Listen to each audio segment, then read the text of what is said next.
Thank you for tuning in to another edition of the Business of Fun podcast. I am your host, Dave Wakeman. Today's episode is brought to you by my friends at Booking Protect, the global leaders in refund protection. Any listing, any sector, anywhere, Booking Protect has you covered with the world's most comprehensive refund protection product. To find out how working and partnering with Booking Protect can give your customers a better, more personalized buying experience, more peace of mind when they make a purchase, and how you and your organization can create a brand new stream of revenue, visit www.bookingprotect.com. While you're there, make sure you check out the Booking Protect blog, where we are putting out some really great content built around turning your data into actionable insights, increasing your revenue, driving sales through the bottom of the funnel. There is a ebook available there currently about customer service, and we have a new one coming out in the next couple weeks about driving sales through the bottom of the funnel. All of that by visiting www.bookingprotect.com. Once again, visit www.bookingprotect.com and find out how you can put the world's most comprehensive refund protection product to work for you and your organization. My guest today is Gary Lustig from Lusticks, and he was introduced to me by Ghislaine Bullman, who was episode about 6 weeks ago.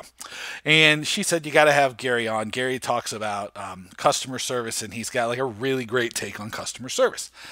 I've often told everybody that listen to me that I think customer service is the best form of marketing. So this is a really, really great conversation. I probably wish we had more time to extend it, but we talk about all kinds of stuff. We talk about putting customer first, and Gary tells a really great story about his customer epiphany, which I thought was really, really put it into a stark contrast. We talk about how to turn your ticket system into a profit center. We talk about using customer service to drive loyalty, building for long-term success, driving revenue, obstacles to success, what a successful customer service organization looks like, how you can kind of uncover or develop a better view of what your customer service looks like from not through your eyes, but through the eyes of your audience. I mean, it's a really, really great conversation, and I hope you dig it. So without further ado, here is me in conversation with Gary Lustig from Lusticks on the Business of Fun podcast.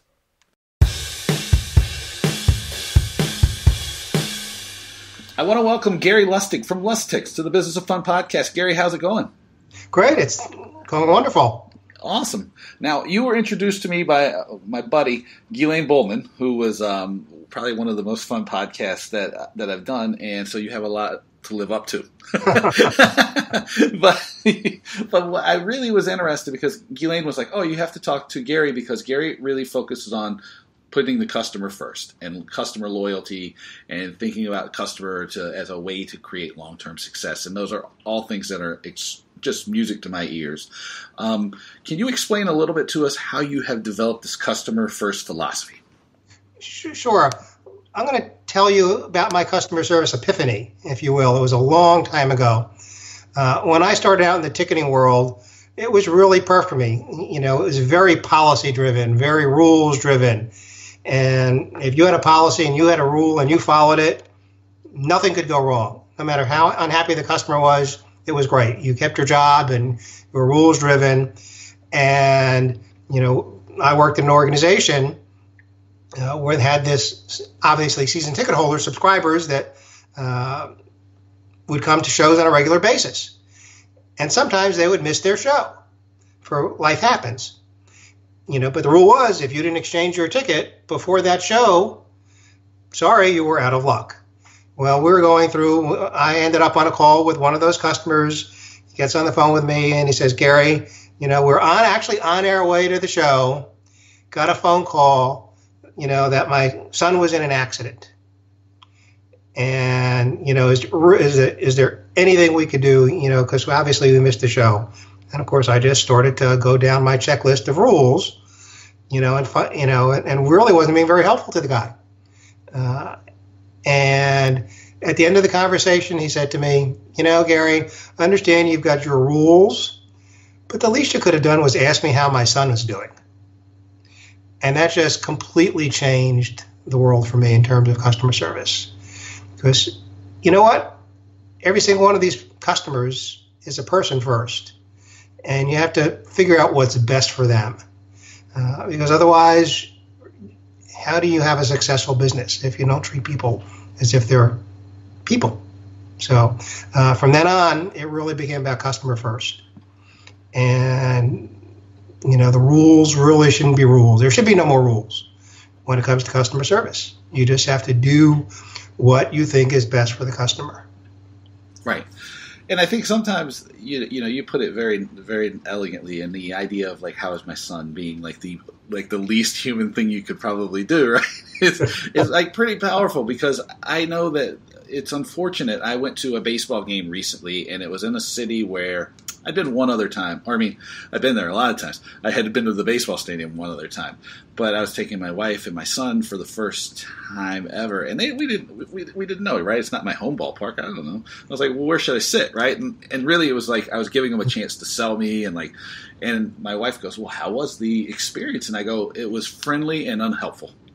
And I think a lot of times we do get rule driven, or what's the least I have to do to deal with a customer, right? Because I get it, right? We're all busy. We're all like probably heard the same question a million times, but the way that I've always looked at it is the first time that person's asking me that question is the first time they've asked me that question, and it's really important because I don't know what that person's dealing with. So for me to like just be like flippant or short with them, I'm doing them a disservice. And it's just, to me, I mean, it's just uncool, right? Because you have to realize if you're working in tickets in some way, you are holding someone's evening in your hands, right? Or maybe even more, right? An example I use is when I lived in Seattle. I worked for the Experience Music Project, and so I could write my schedule, and I had Sonic season tickets. And at the time, my stepfather was really ill, and he was in the process of passing away, which was unfortunate, but it was all those people that I engaged with at the arena and at my seats and like all throughout the thing that made that period of time like really like less difficult for me, and I was like going, so you don't know exactly what you're dealing with when you're dealing with a person. So when we started talking about customer first, it was, it really struck a chord with me, and I don't know if that was my epiphany, but it's very, it still sticks with me, right? But one of the things that's interesting here that I know that you talk about too is driving customer loyalty. Because I'm sure that like your epiphany went into the understanding how being friendly to people drives loyalty. Can you tell me share a little bit about how you came to that point of view? Well, it's interesting because customers, at this point don't have very high expectations of service. They really, at best they expect, what you described, friendly, efficient, and that's considered a successful, okay experience. I got what I needed. Nobody was rude to me, but they didn't make me feel, anything special. And, here's an example of how experience drives loyalty. Many years ago, I was a basketball fan. Grew up a Knicks fan, of course, in New York, but moved to Texas. That's a very painful thing to be a Knicks fan. Yeah, but I'm not a Knicks fan anymore because I was living in Dallas when the Mavericks started up, so I started to follow the Mavericks, and I'd go to an occasional game, and then they actually made the playoffs as a relatively young expansion team.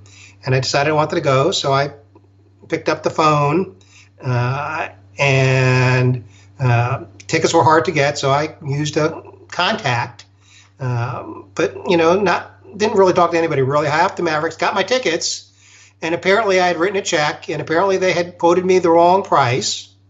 And this was, and I get to the game, and somebody comes to my seat with an envelope filled with cash of a refund because I had overpaid like $5.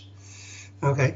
I guarantee you, I was a Maverick season ticket holder for the rest of my time that I lived in Dallas. And when I decided to go to Philadelphia, You know what was the hardest thing that was working against me leaving the Dallas area, Fort Worth area, was giving up my Mavericks tickets. So that's good. That's awesome, though. I mean, it's like a little thing. I don't know if you know Martin Gameltoff from Activity String. I do Martin. Yeah, yes. and Martin would love that story. That's like a magic moment right there. Yeah. I mean, it's like so simple. $5, right? It's not going to make or break anybody, but it's just the fact that somebody walked the envelope to you and gave you the $5. It was like, it's really awesome. Yeah, you know, I would suspect they would be doing that for pretty much anybody in that circumstance. And, you know, and that was that organization. That was the culture of that organization, and it still is. Yeah. And that's really important, because I think when you bring up culture, right, and you tell me if I'm wrong, it's not one thing. It's an accumulation of everything, right? Like I have the marketing philosophy that I share with everybody, which is that marketing isn't just one thing. It's everything. Yeah, well, it's true. You know, culture has to permeate an organization, and it's not just among the frontline team. As a matter of fact, the frontline team is probably she gets it last, you know, because it starts at the top, and it takes about 5 minutes or so to create a really bad service culture, and about 5 years to undo it. That's exactly right. Once you figured that out. And in the meantime, you have no idea how many customers you're driving away who are giving you bad word of mouth. Yeah, no, I mean, that's a really good way of putting it. It can take you 5 years to build it and 5 minutes to destroy it. But it's true, right? There would be thousands of different really great interactions you've had with people, and then you just need to catch one person at the wrong place at the wrong time at the wrong date, and it's ruined all the work of like all those other interactions. No, that's right. So, you know, when I go into an organization, I typically find that the frontline people really do want to deliver good service, and they're inhibited more by what's happening around them and on top of them than they are by what's in front of them. Now, I know one of the things you do that you work with organizations on now is that you help them understand what their customer service culture looks like. Mm-hmm. Can you explain to us how you do that? Sure. I will usually start, with a C-suite executive that realizes that they need to do something, and I will then spend some time. Before you go further, let me ask you this, because I don't want to miss this point. So you say you start with a C-suite executive that understands they want to do something. What usually triggers this?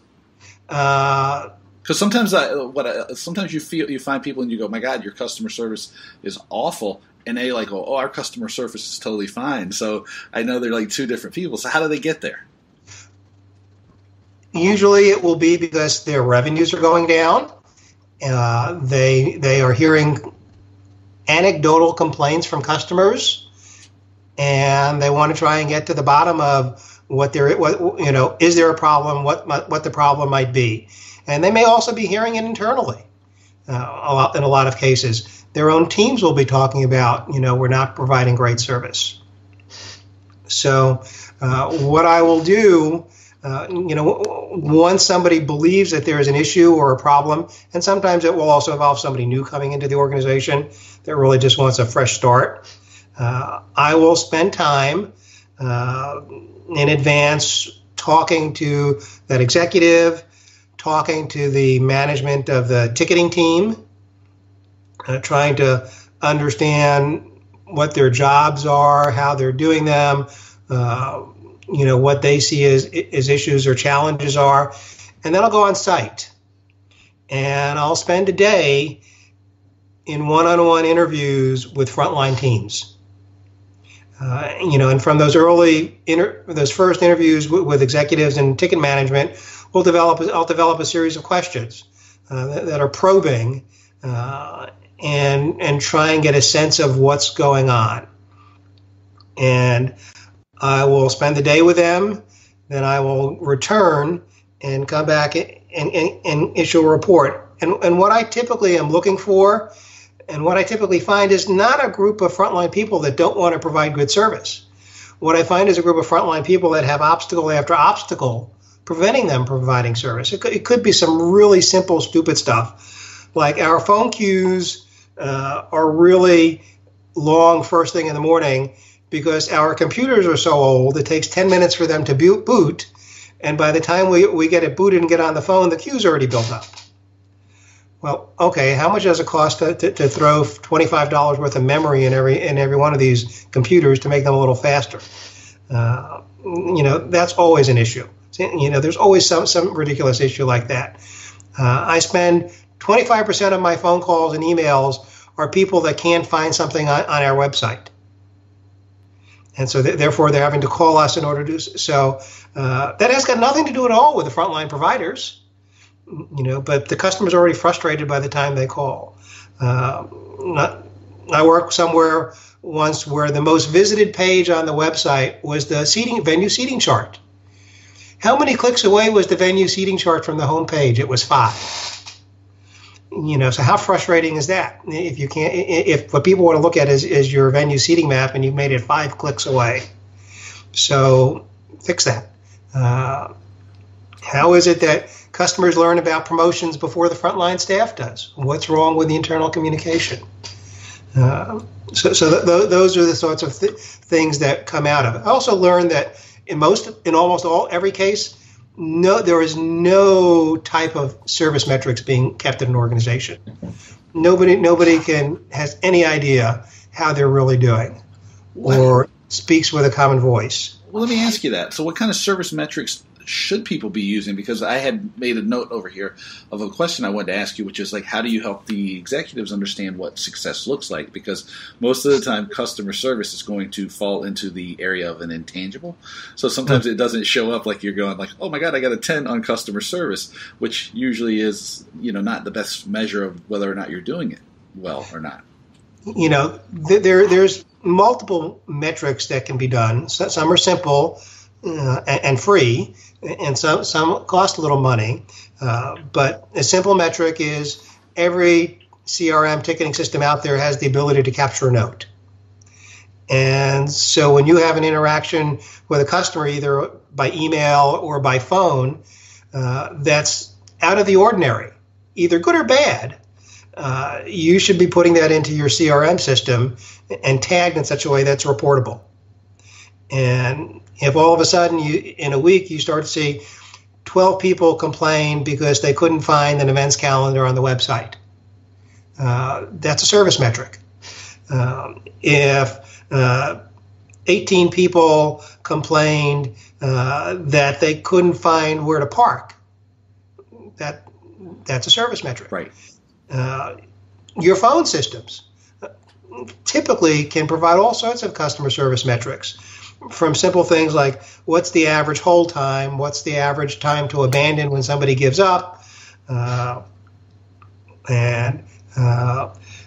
or your phone system and by the way, it's not about tracking how long your average phone call takes, because I never use that as a service metric, because it implies to a frontline provider that there's a limit to the amount of service you should provide. Right. So, but if I've been in that organization too, where it was like going, oh, you spent so long on the phone with this customer, you spend too long on the phone with the customer, and I was like, well, yeah, but if the customer's spending a substantial amount of money, what's too long? Yeah, when I was at Ticket Philadelphia, and we handled all the ticketing for the Philadelphia Orchestra, one of the finest orchestras in the world, and it came time for renewal season. We would have phone calls that would go for 2 hours because these subscribers had been going for 20 or 25 or 30 years, and they were really specific about what they wanted to do, how they wanted to do it, when they wanted to do it. And if the call took 2 hours, that wasn't a metric we cared about. We cared about that they made the sale. So phone systems can also have the ability to do really simple things, like when you end a call, set up a system where type in a single number and put it in a broad category of 6 things. This was a single ticket sale. This was a season ticket sale. It was a subscriber exchange. it was somebody having a problem on the website, or it was somebody just making an inquiry about ticket prices, and that'll give you all sorts of metrics, because now all of a sudden you better understand what people are doing and how they're spending their time. You can go to external sorts of metrics. You can do secret shopper programs, which is obviously will give you really great metrics. And yeah, let me stop you on that one, because that one's one that I talk about a lot, right? It's like, because I know that, we started here, which was, the executives knowing there's some sort of problem and want to change it. And one of the ways I tell people, I go, the best way to understand what really is going on is to shop your own product. And then I go, people go, oh, I can't possibly do that, or there's no way to do that. And I was like, well, I bet you can, and I bet you just don't want to do it because it's inconvenient. So now you tell me how, when you have a secret shopper, kind of the process and what you learn, what you go through, and some of the things you learn and uncover. Because I think if you tell people so it doesn't come from me, maybe it'll have a little more impact. Well, I'm not sure about that, but impactful. But we try. That's all we do. We try. There's multiple ways to secret shop. You've got to decide which of your channels you're going to secret shop, and we did phone and walk up at our box office, and typically, and the web is, I would do web a little differently anyway, but you develop a script in essence for the secret shopper of what you would like them to do, and they will then purchase tickets, basically using the sort of script, trying to create, either simple transactions or pain points, problem areas, and after that, and they will go through that completely through that sale, buy tickets, and then they will do a scoring based on the script. And you have to have a volume of them. It doesn't have to even be a very high volume. We typically did about, through each channel, 25 or so a month. And then you get a monthly report. You get an individual report so you can see the results of individual staff members' interactions with a customer. And then you get it statistically, and it tells you two things. It tells you, A, if you've got an individual employee that needs some assistance, or maybe they just had a bad day, but we don't want anybody to ever have a bad day anyway. And you can see it with over a period of time, what are the areas that you need to train better on, because your staff hasn't gotten it, and that typically that's on management. It's not on the staff. So, and over a period of time, you get actionable information. You can say, you know what, people don't understand. People aren't explaining the refund exchange policy correctly. People aren't explaining properly what a limited view seat is and what that means for the experience. So all of those are metrics that are actionable.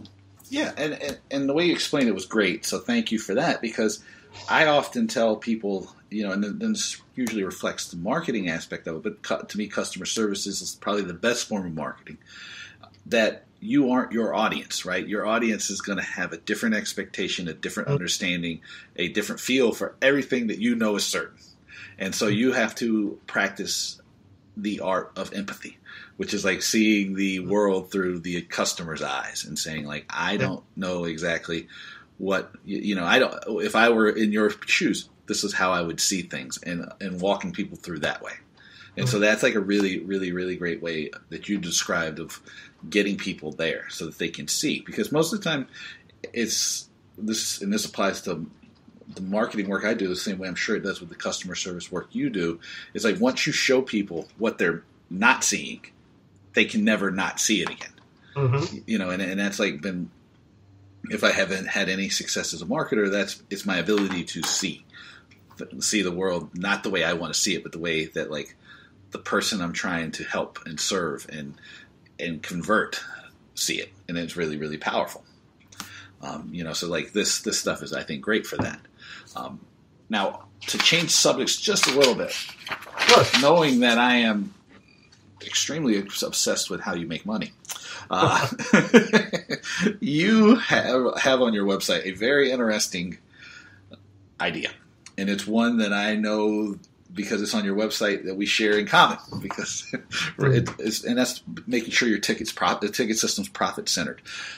A few ways you've already talked about, right? Which is like understanding that you can tag interactions and make notes on ticket purchases is great. Understanding how revenues can be driven down by bad customer service.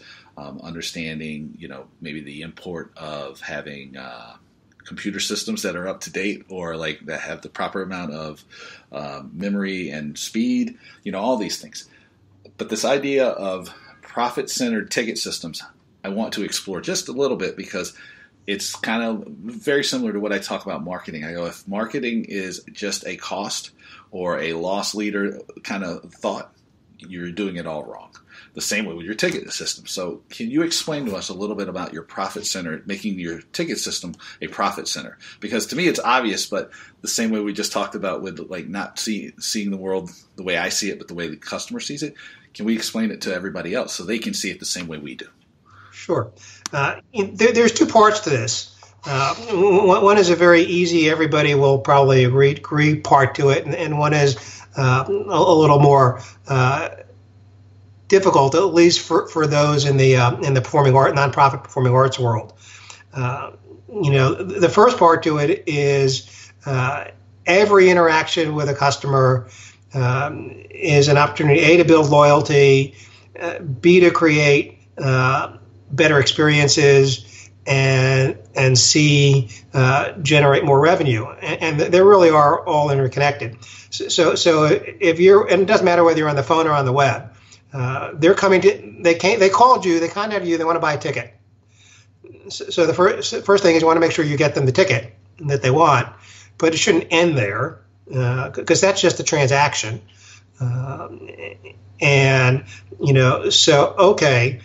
Where are you? How are you coming to town? Are you driving? Do you know where you're going to park?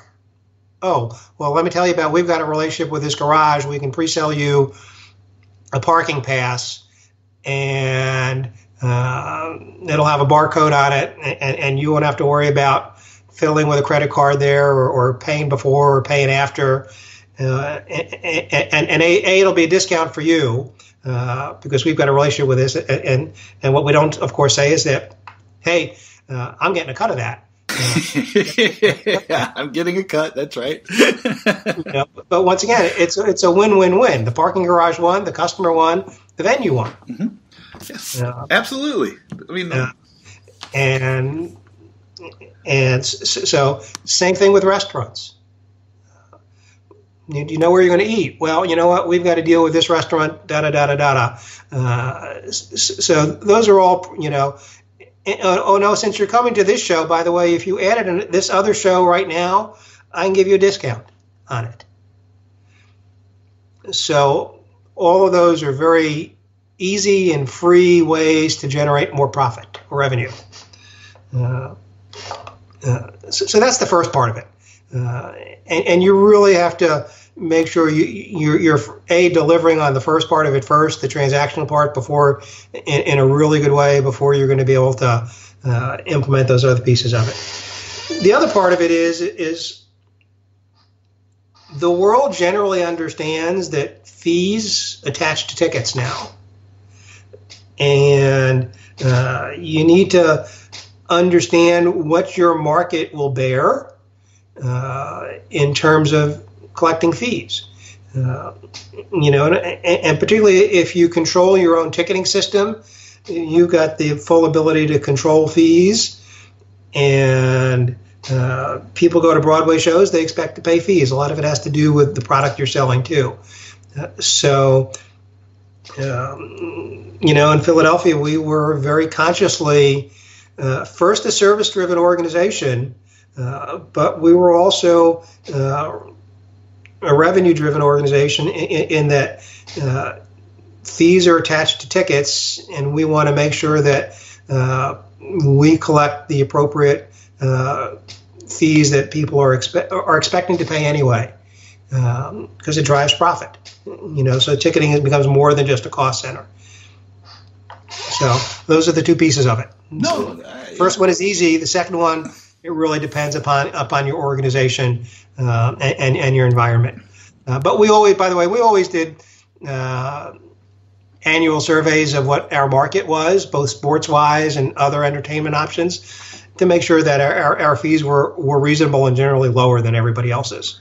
Yeah, I think the problem with the fees, and it's good that's part of the thinking here, is that you have to do a better job of justifying the value of them, right? Because I think where people, again, most of the time with anything that's price driven, sometimes it is the price. That I don't want to be dishonest with anybody, but a lot of times price is a reflex reaction to something that they don't perceive to have the value that they believe it should have. And so I think it's very important to think through this idea to make sure that you understand what the value is you are delivering to your market, because if not, they are going to bat back at you about some of these fees and some of these charges and everything else.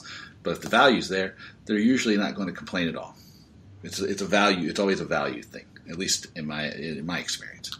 That's right, and it's got to bear some relationship, to the price of the ticket, and it's got to be defensible. Yep. To your point, and can't just be outrageous. Right. Like some of them are.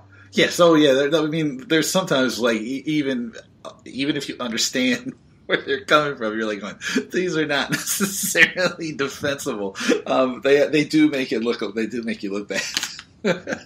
Yeah, well, we could talk hours just about that. Oh my gosh, yes. No, this is great. Now, Gary, I found this thing great. Where can people find you on the internet? They can find me at www.lusticks.com. It's LUSTICKS.com. Or they can find me, Gary at lusticks.com via email. Okay, and I'll tag those in the show notes so that people can find you easily enough. Gary, I want to thank you so much for taking the time to talk to us. Great. I think we probably could have gotten into a lot more even. But thank you so much for taking the time to do this. Oh, no, thank you. I appreciate the opportunity to do this. It's been great. Awesome. Well, I'll have you back sometime now. Oh, great. Excellent. Love it. Once again, I want to thank my guest, Gary Lustig, for being on the Business of Fun podcast. As always, you can find out what I'm up to by visiting my website. It's www.davewakeman.com. You will notice that there are 2 events coming up over the next couple weeks that you should be paying attention to. The first one is in LA on June 5th, where I'm going to be leading a one-day workshop with my partner in crime, Eric Fuller, about selling and marketing tickets, especially to the premium audience. So that'll be on June 5th. The second one will be in DC on June 10th and 12th, which will be sandwiched in between the June 11th FTC online ticket sales workshop. Both of them are going to be really unique, very interesting. We're going to talk about strategy and messaging and all kinds of things that are going to help you in your ticket sales efforts. The one in DC is unique because we're going to work before on understanding how to go to one of these FTC meetings, understanding who the vital important players are, understanding how to have a message and talking points ready, who you look for, all kinds of stuff. And then on the 12th afterwards, we're going to focus on how to put what you learned and what happened at the meeting into action. So both of them are very unique. You will find them more about them at my website, or you can find them on Eventbrite. As always, you can also visit me on Twitter. I'm at David Wakeman. If you know the person with the at Dave Wakeman Twitter handle, please get it for me. Connect with me on LinkedIn. Visit my blog again at davewakeman.com. As always, I want to thank my friends at Booking Protect, the global leaders in refund protection. Any listing, any sector, anywhere. Booking Protect has you covered. As I mentioned at the front, there's great content at the blog, right? You'll find out how to use the data that you gain from working with Booking Protect. You're going to find out how to turn and drive more sales through the bottom of your funnel. There's ebooks there. There's all kinds of great stuff that's going on there. So you find that by visiting www.bookingprotect.com. And until next time, hey, thanks for listening. I'll see you soon. Take it easy.